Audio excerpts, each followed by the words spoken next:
Greetings, class. I hope you guys are doing well. I'm here to go over how to write the concession for the paper. And just know this, what you need in this paper is you need 3 arguments for why people should have guns, or you need 3 arguments for why people should not have guns. So the first part of this paper is you're going to have to take a stand. People should have guns or people should not have guns. That's the first part, is coming up with your thesis. Once you have your thesis, you can start writing the concession. Now, I came up with 3 arguments for both sides. You could and I want you guys to come up with your own arguments for this paper. I don't want you guys to use mine unless you're really passionate about these topics. But people argue that you should have guns because it's a Second Amendment. It's a Second Amendment right. People also argue that you need a gun to hunt. A lot of people hunt in this country, so that would be an argument. Or they argue that teachers should have guns, and that way they could stop mass shootings. So these would be 3 arguments you could make for your thesis if you're arguing that people should have guns. And let me be clear, there's a lot more arguments. There's tons of arguments you could make on both sides. These are just 3. For anti-guns, if you believe we should be harder on guns, you could say that there's too many mass shootings. You could say that we should have more background checks, that we should ban semi-automatic weapons. So these would be 3 arguments for why we should be harder on guns. Now, what you're going to have to do is, in your concession, you're going to have to make 2 counters. So you're going to have to argue 2 of these arguments. It might be mass shootings and background checks. And what you have to do is you have to come up with the exact opposite.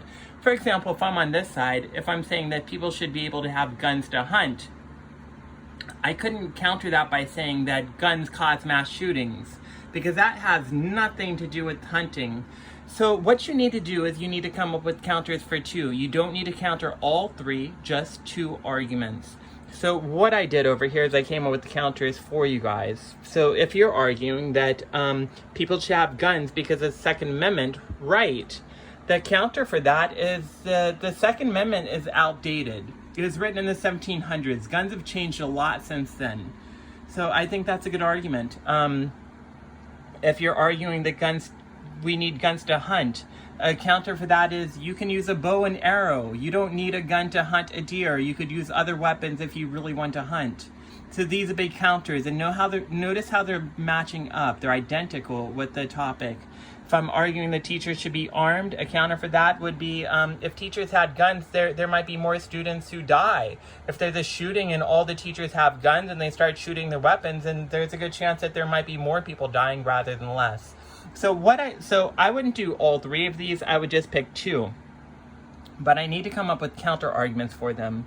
And if I'm doing the other side, if I'm saying that guns cause mass shootings and we should be harder on guns, the counter is that mass shootings are rare. It's not my argument, but you could argue that mass shootings don't happen that often. You could say that we need more background checks. The counter for that is background checks don't always work. If someone wants to get a gun, they're not going to do a background check. So that would be a counter. If you're arguing that we should ban semi-automatic weapons, which is a common argument, our book even talks about it. There are too many semi-automatic weapons in our country. We just have too many. So, for example, they said that 70% of all guns are semi-automatic weapons. So, to reiterate, what you need to do is you need to come up with your thesis. You need to come up with 3 arguments, whether you think we should be harder on guns or easier on guns. And once you have your 3 arguments, you have to come up with 2 opposite opinions on those arguments. So I hope this video helps. I'm going to post another video that goes over how to write the concession as well.